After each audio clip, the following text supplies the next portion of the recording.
So what do we say about Rally Finland now that all is said and done? Well, one of the things we might have missed out is that Teemu Salonen has been disqualified from his win in WRC2.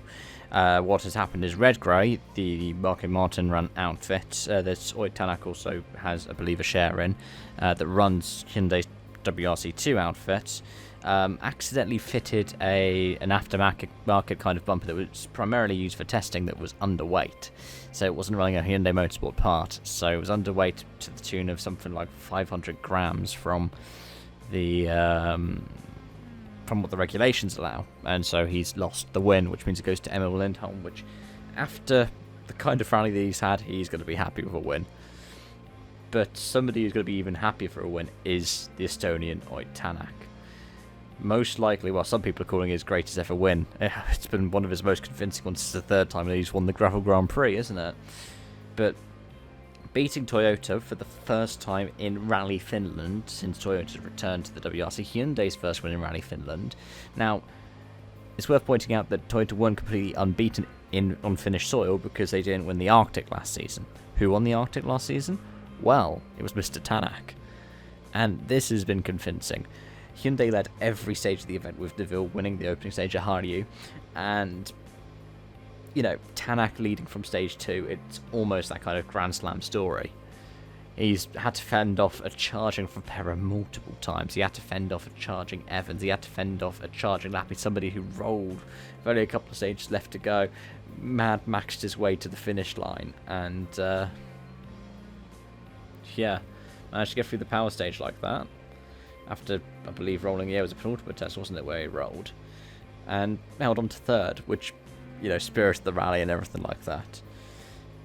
And I'd say it says the same thing for Emil Lindholm.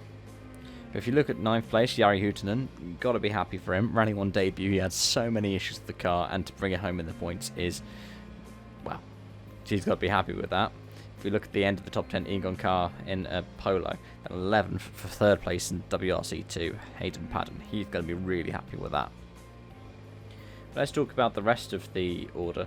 Neville in 5th. He said he was struggling with the car all weekend, so 5th place he's happy with, and he was very happy to see Tanak succeed. Katsuta in 6th. I think they said it was his first time finishing Rally Finland, released in the top flight. I think it might be his first time finishing it, actually, which is spectacular. But the Japanese driver who lives in Jyväskylä must be really happy with that. And Gus Greensmith saying some of the stages were his favourite stages of all time. He was enjoying himself and he brought the car home in 7th. The only Works entered M Sport to not really have issues this weekend.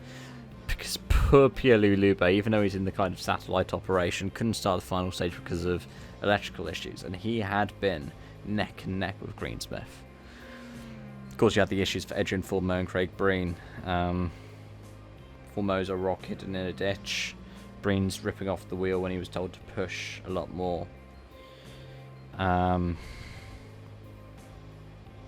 don't really know what else to say for them.